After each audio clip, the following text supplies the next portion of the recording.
Gini, terlalu banyak generasi pupuk kandang di negeri ini yang suka memutarbalikkan fakta akan keagungan cara berpikir para pendahulu kita.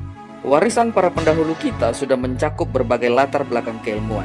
Mereka sudah meletakkan pondasinya, kita tinggal mengembangkan untuk kemajuan bangsa ini dan demi sebuah warisan pada generasi selanjutnya. Mari kita bahas sesuatu yang ringan dan padat dulu aja. Seiring dengan masuknya kebudayaan asing dan menjadi pengiring runtuhnya kerajaan Majapahit, menjadi sebuah penanda juga runtuhnya kebudayaan Siwa Buddha di negeri Nusantara. Walau sebenarnya banyak hal yang tidak tepat secara geografis, namun saat ini mulai banyak pengaruh budaya asing yang diterapkan di negeri ini. Bahkan dari sisi penanggalan juga turut mewarnai konsep baru. Namun pengaruh Siwa Buddha ini tak hilang begitu saja.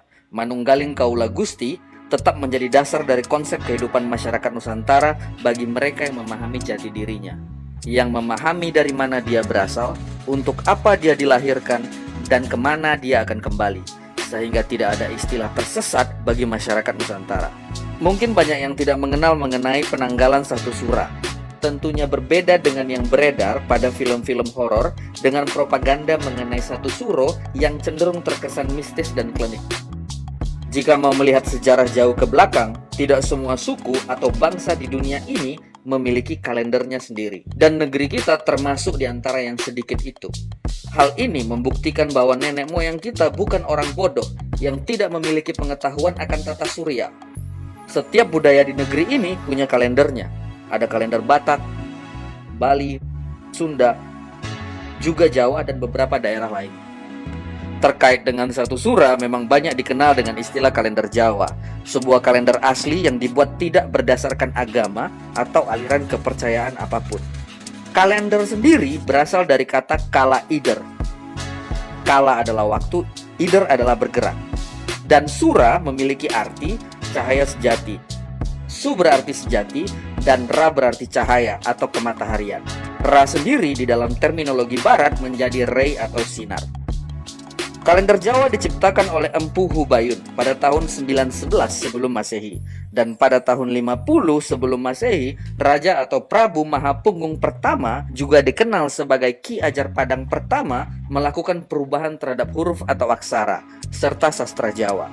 Bila kalender Jawa dibuat berdasarkan Sangkan Paraning Bawana atau asal-usul isi semesta, maka aksara Jawa dibuat berdasarkan Sangkan Paraning Dumadi, asal-usul kehidupan, serta mengikuti peredaran matahari atau solar system. Jadi, apabila ditilik berdasarkan penanggalan Jawa yang diciptakan oleh Empu Hubayun pada 911 sebelum Masehi, maka pada tahun 2020 sekarang adalah tahun 2931 tahun Jawa. Silakan jika ada kesalahan untuk mengkoreksi ini.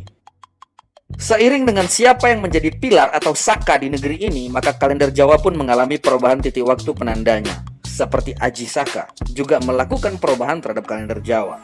Konon kabarnya Prabu Aji Saka juga bernama Prabu Sri Mahapunggung ketiga atau Ki Ajar Padang ketiga, atau Prabu Jaka Sangkala, Widayaka, atau Sindula atau Hyang. Petilasannya adalah api abadi di Merapen, Grobogan, Purwodadi, Jawa Tengah.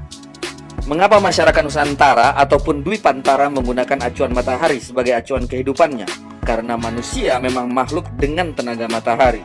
Tanpa cahaya ataupun tanpa hadirnya matahari, dalam waktu 2 jam saja, manusia dijamin sudah pasti mengantuk dan tidur. Karena respon serotonin yang ada di dalam pineal gland kita akan bereaksi jika kita berada dalam kondisi gelap. Jadi kesimpulannya adalah, nenek moyang negeri ini punya kecerdasan yang di luar kemampuan kita sekarang untuk menguasai tata salira hingga tata surya.